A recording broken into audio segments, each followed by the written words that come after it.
joining us. Come on in. Come on in. Let me know where you're joining from. Come on in. We have our cover feature, Fancy, CEO of SwagHer Magazine, is joining us and having a conversation of just simply standing in her truth. This is a platform where we normalize mental health. Yes, we normalize mental health. And this is through conversation, talking about it, not being shameful about it, simply standing in our truth, letting others know that they're not alone. There's many that are still suffering in silence and just don't want to talk about the things that they are going through. We know that bipolar disorder, that word is sometimes used too lightly, bipolar, and used in the wrong way. Someone act out of the norm, mood, crazy, whatever they want to call it. Oh, you acting bipolar. I really do not like when that word is just taken out of context. Bipolar disorder approximately affect 5.7 million adults in America. And about 2.6 of that population is, starting at the age of 18. It's starting at the age of 18. So we want to talk to someone who is successful, has a successful magazine, and behind the scene, we always talk about the businesswoman. I'm with myself, and I talk boldly about my mental challenges, my mental illness, and that's with anxiety and seasonal depression. I have no problem with it because I have a therapist, and I see my therapist every Wednesday. So, but I'm talking to those who are suffering in silence and just shameful and don't want to talk about it, especially people that, like us, running a successful magazine, Fancy with a successful magazine, and ready to stand in your truth because people be ready to look at you different. I see her on here. I'm going to go ahead and bring her up. If you could just request Fancy and I will bring you up. And while I'm getting her on, I just want to pay some bills, like they say, get some sponsors in there, try to get us some people to donate to our green pages.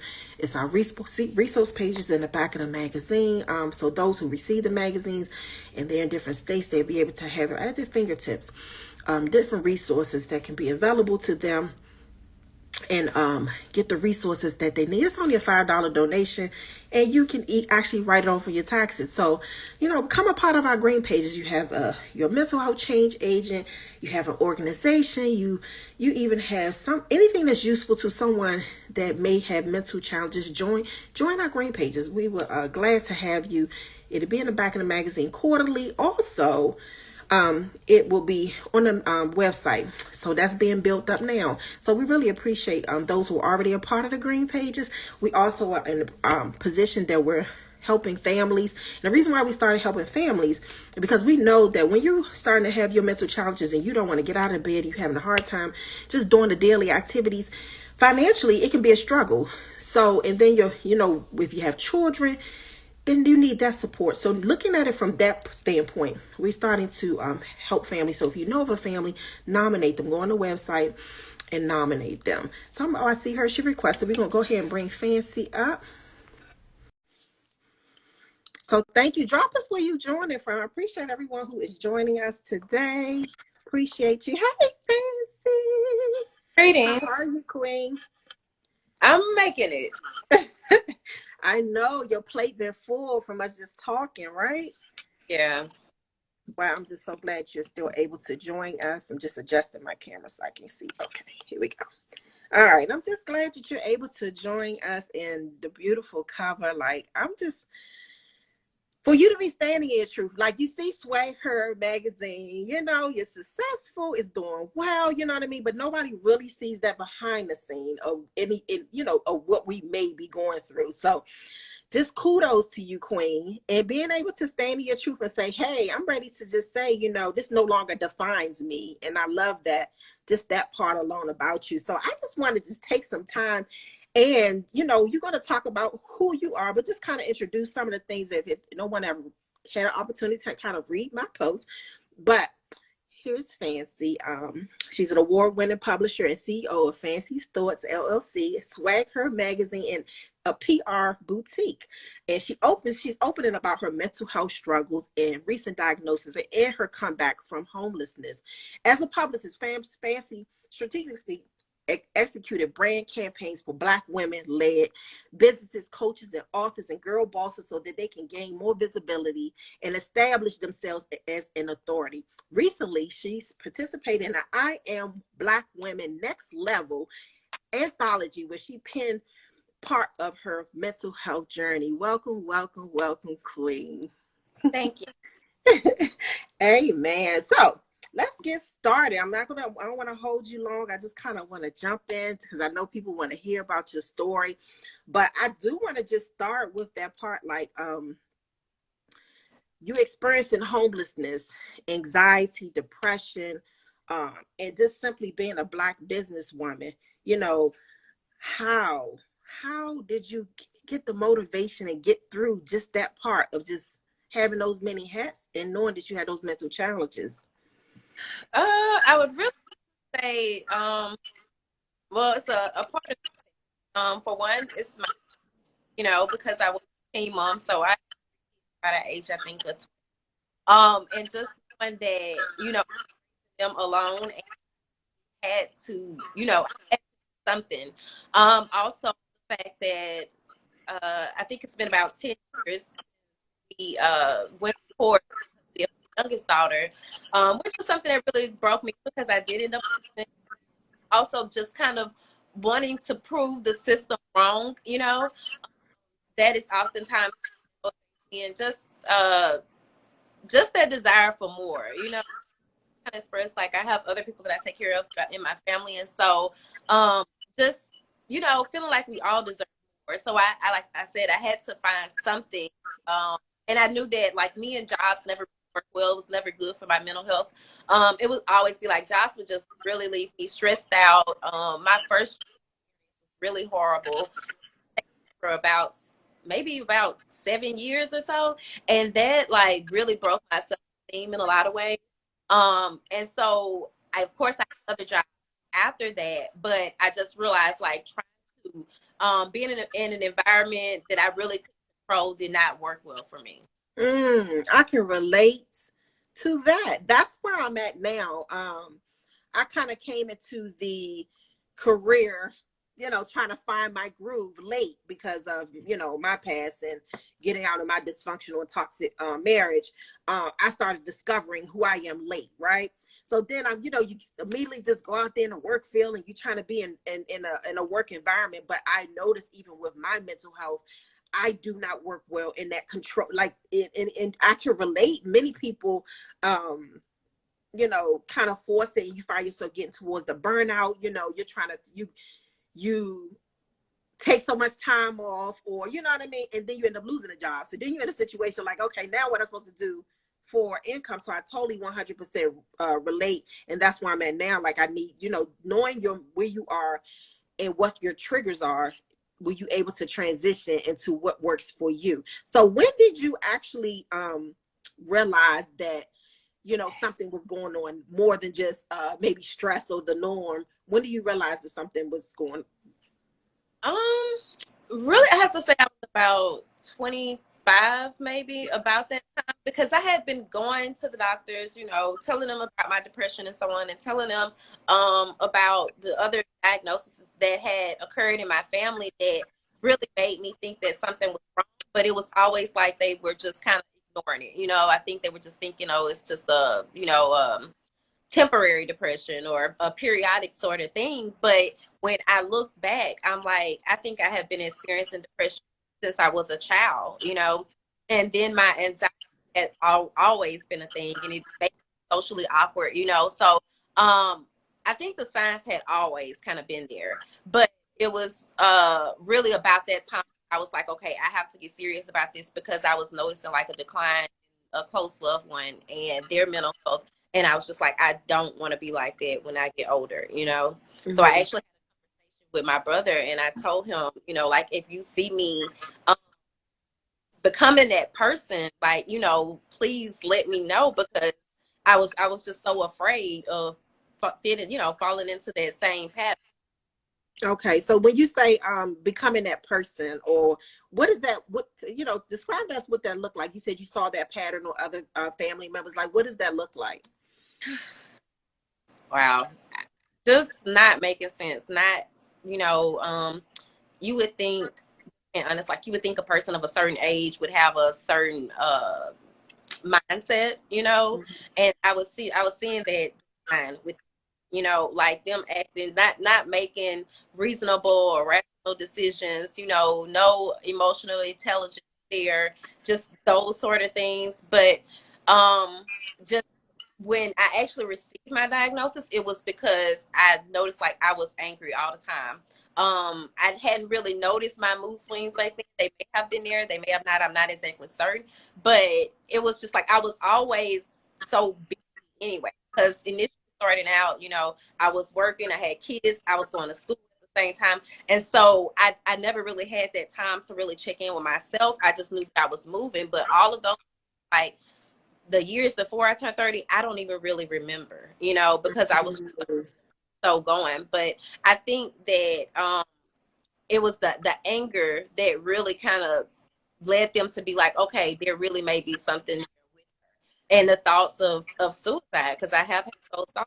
You know, I've actually attempted it before and it just didn't work out. I guess that's a blessing. But, you know, oftentimes I'm not gonna, like, we had a guest once that was kind of upset that it didn't work out for her. I'm not gonna say I was that upset, because at the same time I knew how it would impact those people that love me. But it seemed like an easier way out. You know, oftentimes like this world, I was not, that's what I really think.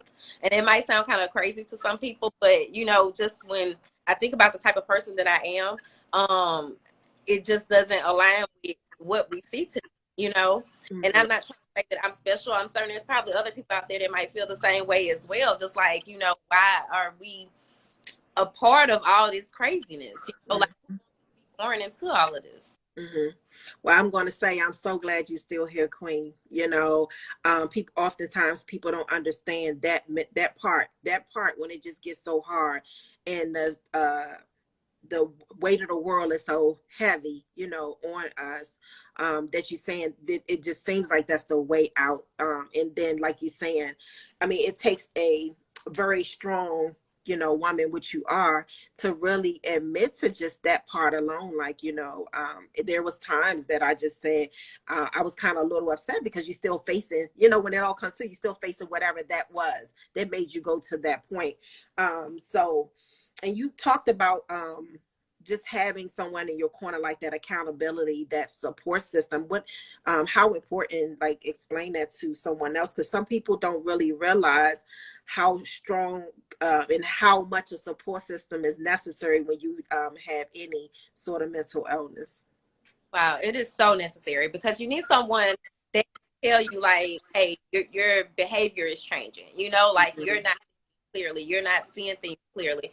And also, I mean, aside from my brother, because I guess that's probably one of my biggest confidants. And I think having a sibling is one of the best things, you know, because that's someone that grew up with you, that knows you well enough to say, hey, this isn't you. But also, my therapist really helps a lot. And also, just since I've been going to therapy, you know, I realized that there were things that I was thinking like, oh, you know, nobody else thinks this way. And it's like, oh, a lot of other people do think this way, or a lot of people experience these things. And so going to therapy like helped me to see like I'm pretty normal, you know, in a lot of ways. But then it's just when I'm not, you know, I guess on my medication, that my thoughts can get really dark, and I don't like, you know, and like I said, my moods will be horrendous, you know, the least little thing and I'm ready to go off. And then there's that constant anxiety all the time. So having someone there to just kind of monitor you almost, and you don't want to be a burden to the person, but it is good to have someone to confide Yeah. So what would you say to someone in our position, you know, like up in high up in the business world? You know, you have an image, you know, people want to see you a certain kind of way. um a lot of times people hide, you know, in their darkness, in all swimming. I just think of people, even like Kate Spade, you know, like, or even the celebrities that have taken their life, you know, by suicide, because of what this image, you know, from social media to, you know, like we have these magazines and all these things that we're trying to uphold, but yet inside we're drowning, you know. um I'm telling you, like, so what would you say to someone who is in that position at this moment, like coming out of it, being able to stand in your truth, the freedom behind it? You know, for one, like you're not alone because there's so many of us that deal with it and we see it all the time, but oftentimes we don't see it until it's too late. You know, Mm-hmm. I think, you know, and I've expressed this before, especially as business, we're always hiding behind these smiles and, you know, trying to make certain that everything looks good. It's like you're through hell on the inside. And I would definitely suggest like seeking professional help because having, you know, like I said, my brother is my biggest confidant, but still my brother isn't a professional that really have that language, you know, because the least little thing, it could be the least little thing that someone says, and they might not mean any harm, but that could be interpreted the wrong way, you know. So I always suggest like seeking professional help, and it's crazy how people are like, oh, I don't want to see therapist, I don't want to have that record or this and that, I've but heard that. Yes. it's like for me, I would rather have that record. I mean, I would rather have that than just continue, like we say, suffer in silence because you have to talk to someone. You know, I think oftentimes it's like even when we talk about these mass shootings and things like that, those people weren't really talking to people. They were talking to people online, but those people weren't really people that knew this stuff. You know, to be able to say anything or to be able to say, hey, this isn't. I think that is so important to have people that actually know you around you so that they can again monitor yourself. Mm-hmm, mm-hmm. So you actually faced homelessness. You said not once, but several times. So can you just share with us? I mean, and you said you even experienced it, even you know, having your magazine, right? What Yeah. circumstances led to your homelessness?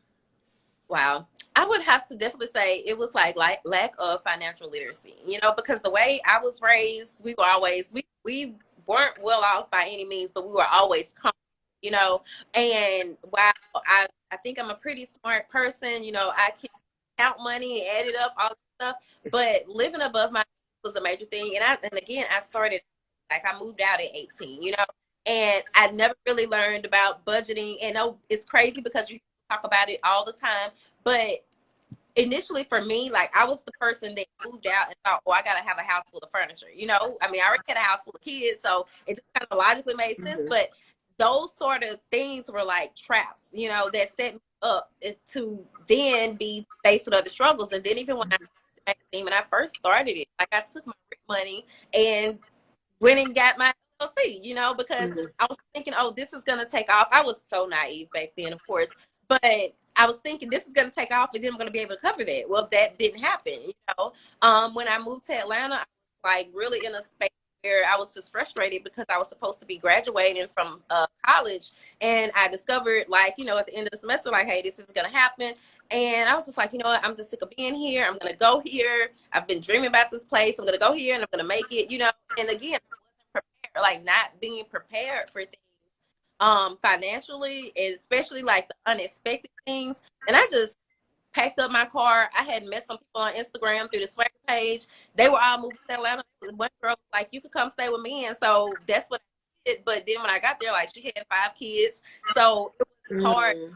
trying to do that. But I would just go to the McDonald's every day and work from when McDonald's open to when they close. And then I would go back at night, take a bath, and get up in the morning and do the same thing again. And I had to do that until I was able to actually like find a job there. You know, of course, I'm gonna go here. I won't need a job. I'll just be able to make it off the that sort of thing. But that was not the case by any means. You know, so Mm-hmm.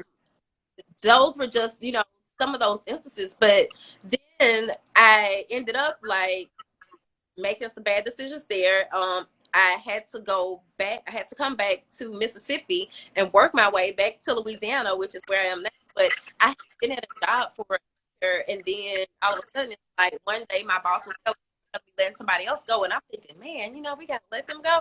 The next day I come in, I'm being let go, you know, and so I got an apartment. Like, I mean, just got the apartment. I ended up actually I had just got the apartment, got sick, and had been in a hospital, and then come back to find my job, you know. And now I'm like, okay, me and my Mm-hmm. kids in with I guess my boyfriend at the time, but like really I was like I'm ready to get away. So now we've moved into the apartment. I have a job and I'm still trying to work the business, and it the math is math, and I guess and so we ended Wow. up and again, like I had to stay with a cousin, had to go back to Mississippi. Once the kids got out of school, and then I had to work my way back to Louisiana again. It was just like a repeated cycle. I mean, now Mm. but who's to say? So that homelessness, it's kind of crazy, because I don't think that people really grasp, but also maybe I also value that stability, of having a house. I just thought that was something that comes so natural, but once you get one eviction, you really can't, that limits all of your being able to even find a place, even if you do have the money. So it's really Mm. hard to get out of that cycle. Yeah. Yeah. So how did you get out of the cycle? Like you said, it was hard to get. So how did you get out the cycle? Really finding an independent home, to rent from, Okay. and yeah, and so that's how it ended up happening. But even like the house that I'm in now, this is where we've been for the past 2 years, thank God. But like we moved in and the pandemic happened 2 weeks later. Mm. And it was already like it was a rush move because I was again in another crazy relationship, and we just like literally left in the middle of the night, and the next day I was fortunate enough to be able to find a place, and I was moving in the pandemic happened. Like, Lord, how are we gonna make it? And we've been blessed to make it this far. But it's it's always been kind of crazy.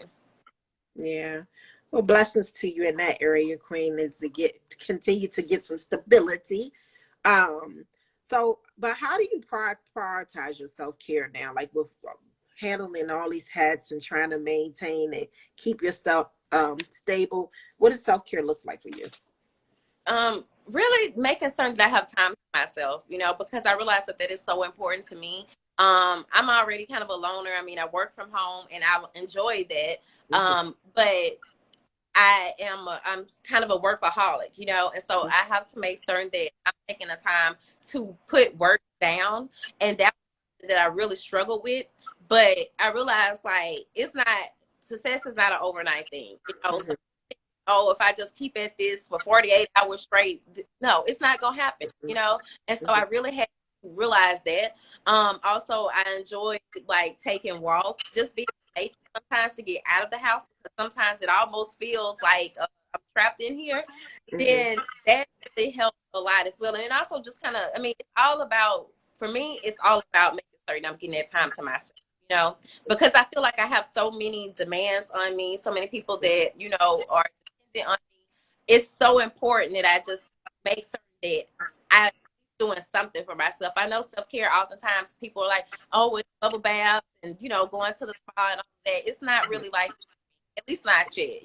But that's, for me, it's just making certain that I have that quiet time where I'm not having to be under all that. Mm, mm. That's extremely important. So I just gets to the question of just like, what are some of your triggers? I know it varies for anyone who has bipolar disorder, but for you, what are some of your triggers? I would really have to say in a lot of ways, family members are one. Uh, babies, you Amen. know, and I think those might be the two biggest ones, to be Mhm. honest. Mhm. I'm still trying to figure out what all they are, but I feel like I'm not triggered as easily, but when it comes to those two groups of people, oftentimes it can be, because normally I'm a very reserved type of person, and I feel like I don't, oftentimes I hold a lot of things in, but I realize people that's close to me can be the people that are sometimes the ones to see that other people may not see. It Mhm. really takes a lot for me to get to that. Mhm. Mhm. And so, you mentioned that family members it can be a trigger. So let's just, I know family members can be a lot of reasons of people not getting help. you know, that they need, or vice versa. So speaking of just the family members, like how did you handle that when it came to like prioritizing your mental health? I really distance myself. I already said I'm alone. Like, you know what? And some even be a trigger for me. I've really been limiting my interactions right now on social media, like, because I have to pull away a lot of times because we start looking at other people, and, you know, like, oh, why don't I have this and why do they? And, Mm-hmm, and so, of course, that is also comparison. It's not mm-hmm, a good thing, but mm-hmm. where it still happens, you know. And so I really try to immerse myself in books or other things. Um, a lot of times it's Netflix. Sometimes it might be words with friends. You know, just things that I can still enjoy that don't have you know, involve a lot of other people in that sense. Yeah. So when we because I oftentimes take my social media breaks as well. But what I mean, if you're that business person, you know, what are some of those things that you felt like you have to put in place to be able to, because some people are like, hey, this is my platform, I got to do this, I have to come on here, this is what I got to do. But then at the same time you have to prioritize our mental health, you know. What are the things that you feel like you have to put in place to make sure that that your you know, your mental health is trumps business? Because I hear that oftentimes they don't walk away or they don't take that time because of, you know, what they felt like they got the connection with social media. And I'm still working through it. Having a team been very important, you know, very much needed. Like having a social media manager, SwagHer page stays up, even at times where it's, you know, I may not be active on my page, then I'm a visibility coach, but like I need to be active. Well, I'm transitioning into that. I'm kind of struggling with it because I'm like, right now, I just don't feel like being bothered with people. I've been going through a lot this past, and so it's funny that you should ask, but also like, even if you can have a social media manager, then having a scheduler, um, type of platform, whereas you can schedule your post out, so you're not having to physically go into the app and see, you know, what's going on. Of course, we have the online magazine, so she keeps things up with the contributors and things along the lines of that. And then we also have, I mean, in our instance, we are boutique, and we have a communications manager that, you know, she still is getting things done for the client. But most times I'm still gonna find some type of way to get, you know, to try to make certain I'm doing my part and not just putting all that work off on them. So it might be crazy hours. I might have to cut my hours, you know, some way. I'm more of a morning person, so I might get up early in the day, and like by 12 I'm done for the day because I just can't, you know, I'm I'm at my limit. But at least I know that I've done something, because otherwise it would really bother me not having done anything, you know. Yeah, yeah, that's some good advice. I like the way you're saying, like knowing what, you know, what works for you. If it's you getting up, or if you know, I think that works for me too. Like at a certain time in the late afternoon or evening, I'm like, I'm done. I'm ready to shut my brain down. Like I don't want to do nothing no more. Like I'm done with this. So if you know that's the case, then a sacrifice would be to get up early. You know, like okay, you got to get it in, but what times work for you? And I think that's important too with maintaining good mental health. So I would when you describe ways, can you just describe some ways to advocate, like when it comes to Black women, and how to remove the stigma as an associate? Like you're saying, we're in this spotlight again, so we, you know, it's I think for one, I mean, just speaking up, you know, because initially, like when I started the magazine, while they weren't, it was more so because of the stories that Black women shared about me, about, you know, like their own hardships. And prior to that, I was thinking everybody else's life was perfect. Now, of course, I was young, but I just realized like it felt good to know, like, okay, other people are going through this, you know, to know that you're not alone in these situations. But also, I think my thought just escaped me.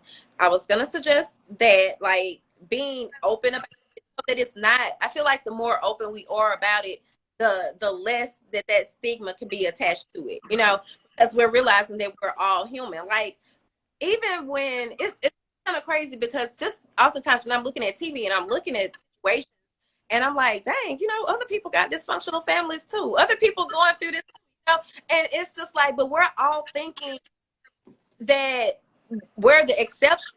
And Mm-hmm. if everybody is quiet, then how do we know otherwise? So I Mm-hmm. think that being open and having conversations, also showing other people grace. People oftentimes say, "Well, I can tell something wrong with them." Well, why are you? Why are you being a factor in their mental health? If you Mm-hmm. understand that, if you're able to see that, then why not show them? And I think like showing people grace, also showing ourselves grace, is really important as well. Showing ourselves grace. That part.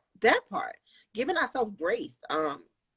Even when we fall short, because as like I said, as business women, we put so much on ourselves. So falling short is difficult. I don't know about you, but it weighs on your mental health, because it's just like you set certain expectations for yourself. So when you don't meet that, like you're saying, that part alone, being able to give ourselves grace is so extremely important, because you can have those intentions and expectations of yourself, and it don't mean they even have to pertain to other people, but for ourselves, like, what am I trying to accomplish? You agree? Yeah, Yeah. I So yeah. So let's talk about that part. I love the, let's just having conversation, the dysfunction, this dysfunction, how, I mean, because we don't realize it until later on, maybe throughout our adulthood, but do you feel that maybe even, maybe some childhood, or is there things that led up that maybe play what heavy on your mental health? Like, because we oftentimes do not want to talk about the dysfunctional household or whatever the case is that led up to that, or even may, I know for myself, I can look back on it in the healing process to say how it weighed on it, but I wasn't there at first. What would you say on that matter? Oh, I definitely, it definitely played a part in things. Because I remember like, my family is not a family. I don't really celebrate holidays, and the reason for that is because I noticed, like, as a young child, whenever holidays would occur, if family members did try to fight, always some type of craziness, police being called, and Mm-hmm. there was a person at the center of that. It's actually my grandmother, oftentimes, and I realized that, even with her, I know that she has mental health, Mm-hmm. and so I know that my mental health disorder is her, and I see it oftentimes.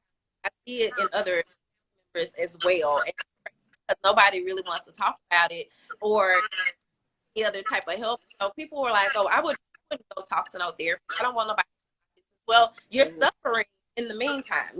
Mm-hmm. Like everybody else can see this, but you can't see it because it's like you're in denial. So it definitely started at an early age, I think, and also I just had this thing as a child, whereas very quiet, and I had I don't know, it was I've been kind of learning about the different attachments we have, and how, I mean, so as I've been learning about those attachments, and I think about my own, think about, the things that I lacked. And I feel like, for one, I don't really feel like most people in my family understood me. So I just kind of was that person that stayed out of the way. But then at the same time, I got a little bit wilder. But I just, all of those things, I think, really play a part into things. So I was a person that would just like sit for hours, not do anything, not go out, not play with anybody. And I think during those times, I was really dealing with depression, but I didn't, there Mm-hmm. was no word for it. Mm-hmm. So, and So I did think, you? So well, with? I'm, Mhm. Oh, I okay. was No. just, it's the kind of the complexity of the relationship within my family also played a major part in things, because I said my grandmother, and her mental illness, it was like I was one of her favorites as a Okay. child, but just to see how she treated all the other people that weren't her favorites, that was really to me, and it oftentimes a lot of confusion around, back on those type of situations. and just how crazy they were, you know, and I like feel about it, but it was a lot to deal with as a. I think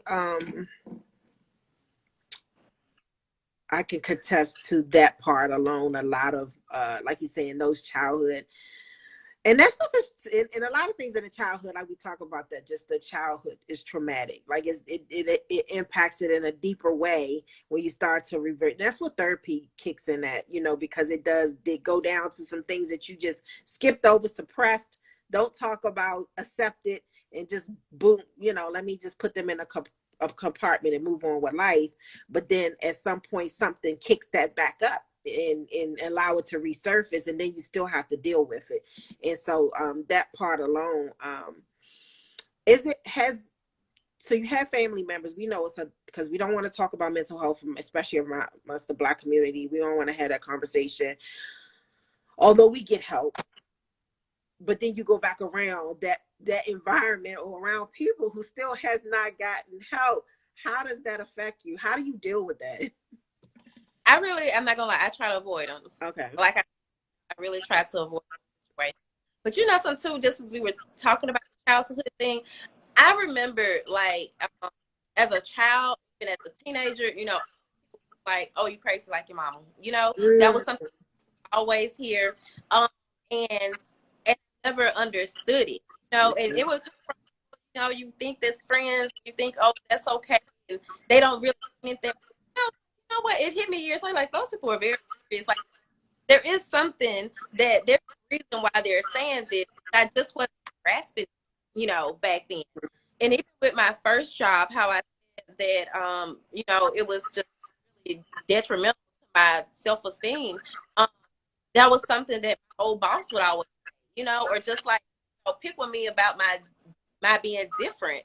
But I now accept who I am. You know, awkward, and I think like it's just kind of accepting it has helped, but it's still a difficult journey, you know. Yeah, the labels, and that's I think I was just talking about that, just that how and that makes it difficult for many people to get the help is because of the label. Like you're saying, some treat you with the you know, with empathy and compassion, but then you have some that even you expose, you know, you say I'm putting it out there and I'm exposing, this is what I have, is what I'm going through, but then there is some different treatment there. So I totally agree with that.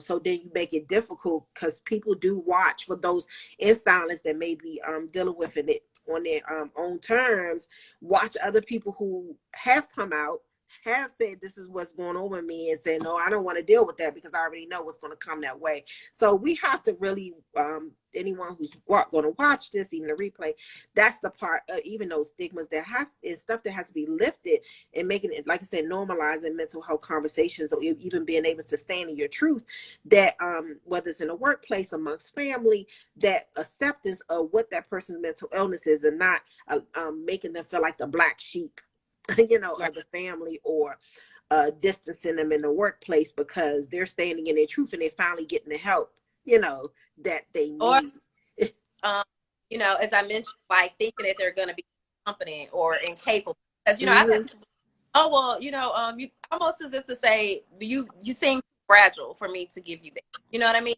That. Like, because I can handle it, because this is like, you really don't know.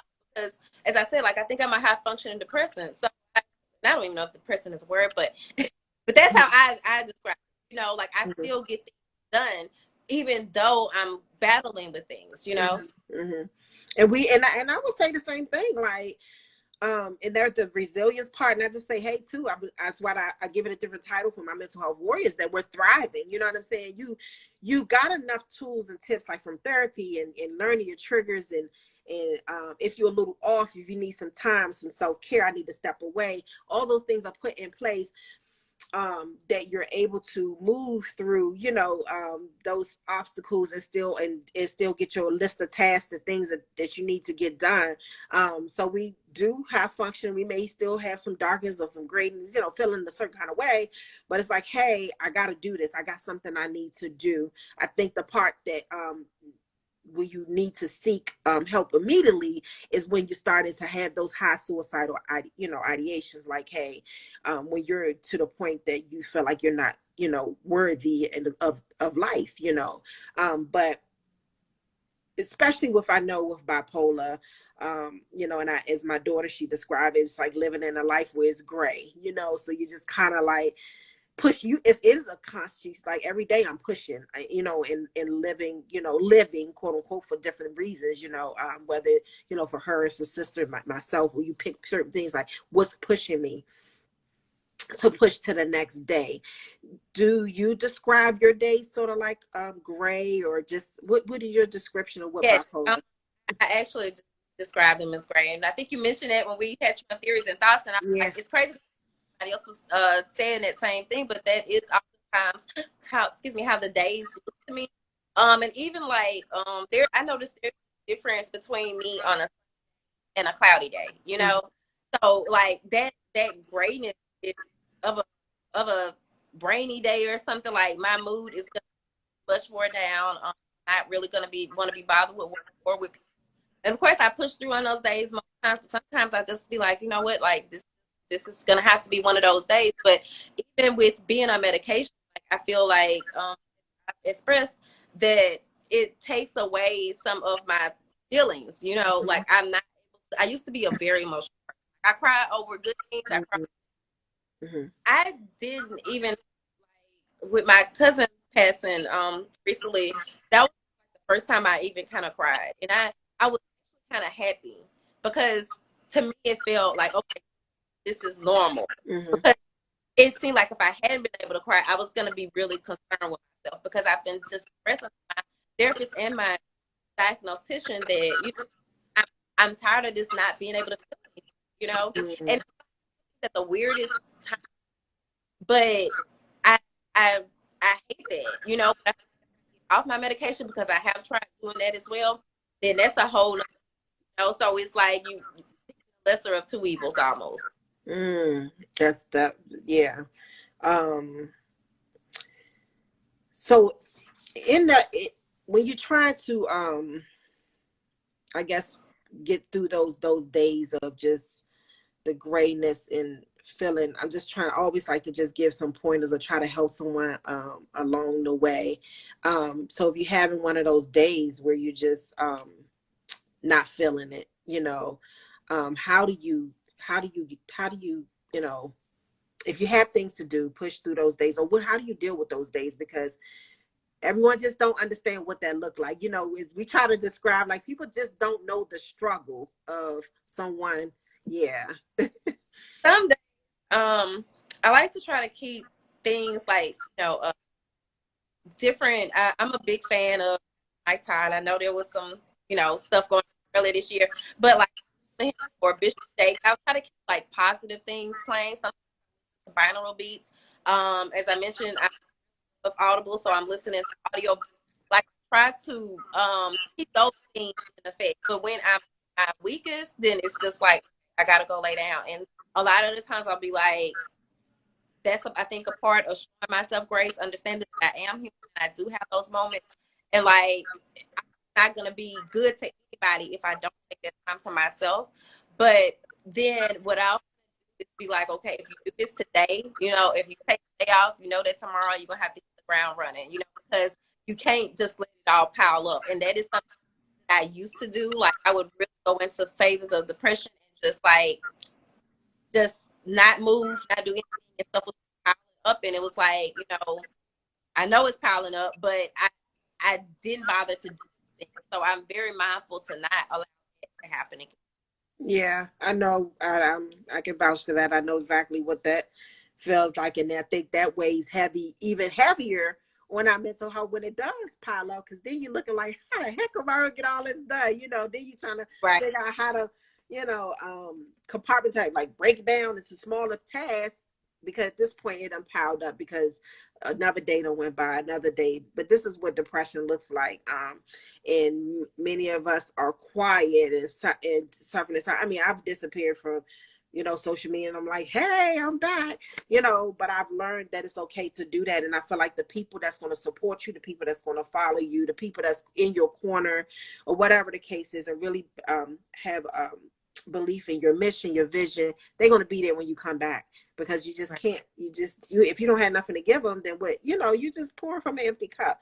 And so we have to really, especially as business owners, really put that as top, our mental health, just like we do if our body aching, if we nauseous or whatever that's going on physically, because that'll shut, if our stomach hurting, we're gonna shut it down, like, oh my gosh, I am going through. Well, it should be the same way, I feel like, with our mental health. So I thank you for being so open with your challenges and really standing in your truth. It's big, right? It's really big when we got this big, thing over top of us, like saying this is your image, you know what I'm saying? To say, hey, but this is also who I am. It doesn't define me, but this is also a part of me, so that part alone, I definitely, like I said, I highlight you are a mental health warrior, and I love that you just standing in your truth.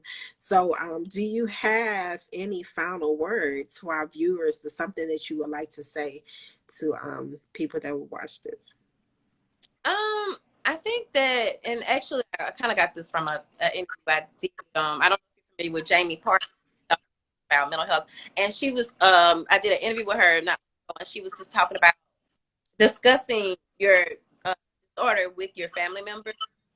Again, I think that I try to be so vocal, because oftentimes, if people don't know, if you don't say anything at all, then you come across all type of ways, like or or snobbish, or she thinks too much, and I know it's not any of those things, or you're too good to be around people. It's not any of those things, it's just like I'm dealing with things, and I know that it's best that I to myself throughout this time. And I think that, more vocal, that kind of helps kind of understand, like, okay, well, maybe she's going through something right now, and that's why she's being distant. But if we're not saying, then those messages, can be, or that can all be misinterpreted. So I think that it is important about our mental health. And then also, just again, I think it's important, because now, especially, I feel like we came back from the pandemic in a time, and it's like now we're moving even faster. So the demands are even faster, or more. And it's like everybody has these expectations, and they're not being considerate. You know what I mean? Mm-hmm. Almost like, well, it's possible. Yeah, there's a lot possible. It was possible to see the world continue going on throughout the time, but mentally we were all dealing with things. We just still took the time to show up. But I think that now it's almost like we're so accustomed that we just think, oh, well, it can be done. Yeah, it can be done, but it might take me a little bit. I also have this situation. Like, I think that especially as business owners, the demand is just like, there's a lot more pressure on it. I agree with that. It's so quick we got to do some more supporting each other. I think it's so quick to frown upon the circumstances. So, for instance, prime example, the magazine before this with Bashir and his Tara on the cover, it was delayed. Why? Because I actually deal with seasonal depression, so I was pushed that time from, I would say, like October through maybe like February going into I'm really pulling off of, like, little of what I got, right? And then on top of that, I'm dealing with some physical, issues, with my health. And so there comes delays, because, just like you would take off from work. Well, hey, I had to take that. Now, I would say my team held me down. Thank TJ, she's on here. She's my managing editor. And, so I'm just like, my team held me down and was still checking on me. And we was, still pulling content and trying to get things done and editing. It was just like a lot of things going on. But I would just say, from the contributors, or just the people that put it together, you have some that was understanding, and then some took some things personal. And all I can do is just continue to apologize. But like you're saying, it's difficult when you don't, you say you support, but when it comes down really to it, the support is really not there. You know what I mean? It's like some things took in personal, it's not take what you almost like they want to say, well, you shouldn't have a magazine if you, if you can't keep it flowing, so maybe it came out 2 weeks late, 3 weeks late, a month late or whatever. I stopped putting dates on when it's coming out. Just wait and see, honey. Because in my mind, I might say it's going to come out, today or whatever, but then life happens and I'm like, listen, so I don't even put it's coming out June 7th. I'm like, listen, it's coming, because I learned a long time ago, how people treat you, when life happens. And I would say it's a whole person behind here working this Right. out, saying yes to some purpose, really, because that's all I'm doing is saying yes to purpose. I don't know nothing about a magazine. I just know that it's a part of the purposes attached to the journey and my daughter's mental health, my own personal mental health, and that it was needed globally. So I said yes to something God gave me. But at the end of the day, I'm like, listen, life happens. And so like you said, that part alone, like we got to really, if we're going to say we support each other, we got to really support each other when we in the valley, even on the mountaintop, and not being so judgmental in the changes of what we go through when it comes to business. And I think any business owner would say that, like, it's that part too. I want to say, I think this is a part that we probably have to address real quickly. We got about 10 minutes.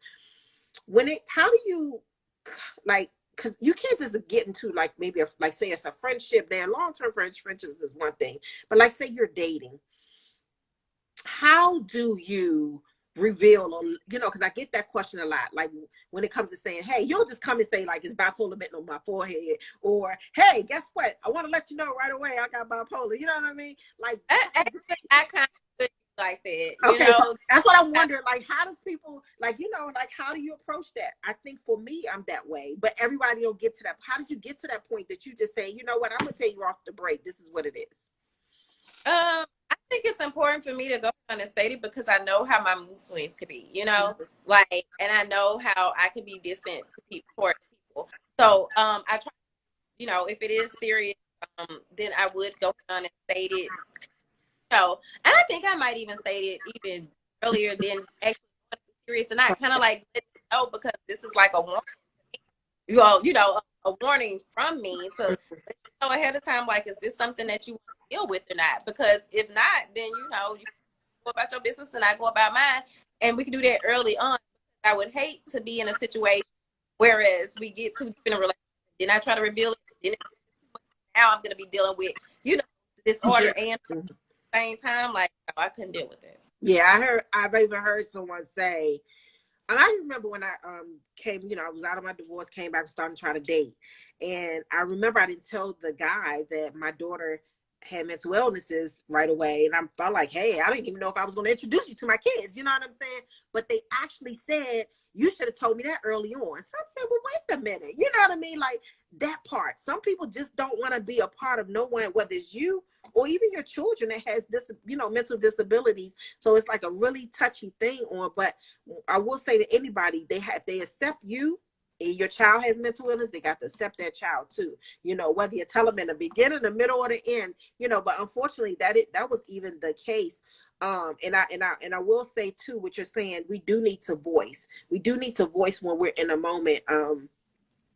Just recently I was hit from behind, and my husband very well know that I have deal with anxiety, and it was all over. It wasn't no bad damage or anything, but it shook me up and I got quiet.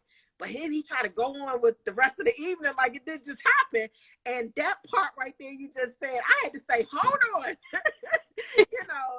You got a wife with mental illnesses, and I just can't bounce back like that. I can't. Right. Like, we just know it's no bad damage, but he hit us from behind, and I'm like, done. Like, I want to shut it down for the rest of the day. I don't want to do nothing. You know what I mean? So we really do have to voice when we're feeling a certain kind of way, whether it's the anxiety, it really ain't just, feeling down. And I think that comes with friendships, relationships. If you in your moment, you can't, I feel like being able to voice when you need to disappear, not just disappearing, but really saying, you know what, I'm really in a hard place right now. Not everyone able to do it right away, but if you can, even the people that's like in your circle, your support system. That's why I say it's important to have a support system, because they understand. But then I am I know even people that know TJ, anyone that's in my circle, they'll know that I would say, look, today's not a good day, or I'm in the dark, like I'm not in a good place. I'm better with that, being able to voice that so that they can be more understanding. So talk about your mental health, everyone. Normalize the conversation. you know, if you're at that place in your journey that you are being boisterous, let people know what you're feeling. Let people know, even in that moment, as it build up to that, just let people know, talk about it. That's the way we're going to normalize mental health. And that's how we're going to remove the stigma. Everyone's not going to be accepting of what you're going through, but those are the people just don't need to be in your circle. You need to put them somewhere else. They say like, Fancy said those boundaries, and that's even family members. Those even people that you thought was your friends. This is time when it reveal who's truly in your corner. So tell people how they can get in contact with you, Fancy. Well, all of my everything is SwagHer Magazine. That's SwagHer, just to make certain you find the right one. But everything, of course, our website is swagger.net, and then all of my platforms are Fancy Swagger, spelled the same way. And of course, there is my. If you need to reach out to me, my email is fancy@swagger.net. So I think that's everything. Okay, well, I'm Nikki with SwagHer Magazine, also the founder of We Fight Foundation. Make sure you all not only following SwagHer Magazine, but also We Fight Foundation. We are normalizing and removing stigmas with one magazine at a time, and we are working on that vision to end suicide. Join our movement, y'all. SwagHer Magazine is more than just a magazine. It is a movement to gather up. Rally up meaning everybody, mental health, change agent, mental health professionals, aunties, uncles, everybody's teachers, you name it, parents, everyone who have anything to do with mental health, rallying up everyone to save lives. And that's simply by just coming together, talking about it, being there for each other, supporting, providing education, providing resources, everything that's necessary to make that mental health is normalized, just like physical health. We need it, y'all. So join the movement. We're going to be having some t-shirts coming up on the website. Get a t-shirt. It's on your shirt telling people to rally up to say lies. So when they ask that question, you know exactly what to say. Talk about us. Many people still don't know who we are, but I know this thing is bigger than us because God got some mighty things to do for SwagHer Magazine. I appreciate everyone to support us, and let's continue to rally us to say thank you so much, Queen, for joining us. Thank you so much, Nikki. And I just want to commend what you are doing, because I think the magazine is awesome, and just the purpose and the mission behind it is much needed now about these times. Yeah. And I thought about when you were saying it earlier, just the disease in the mind oftentimes causes disease in the body. And I think that people, when we're talking about not being vocal about people suffering, and that may out in other ways, for you and things like that. That's why it's important to try to, seek help or just do something, whether it's just, but don't just sit there. Yeah, absolutely not. And I will say always, that's what we say, the I fight, you fight, and we fight together. And that comes when you see someone on this social media platform, do not scroll past a message, a DM or something on it. Even if you don't know what to say something. Please pay attention to not just the people right beside you or the strong, like they said, check on your strong friend or that friend, but even people you may not even know. You may just use asking that person, are you okay, will be just enough to save their lives. Rally up to save lives. Thank you all for joining us, and thank you, Queen. Blessings to you. Peace and blessings.